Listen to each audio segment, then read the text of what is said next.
Hello, in the question it is given that w is equals to 2x cubed plus 3x square y minus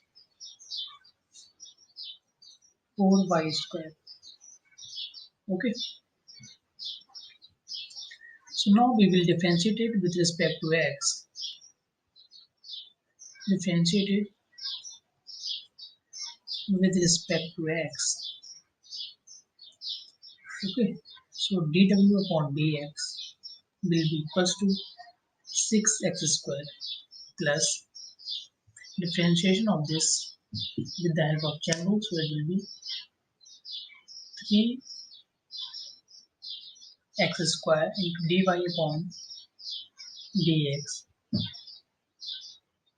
plus 6xy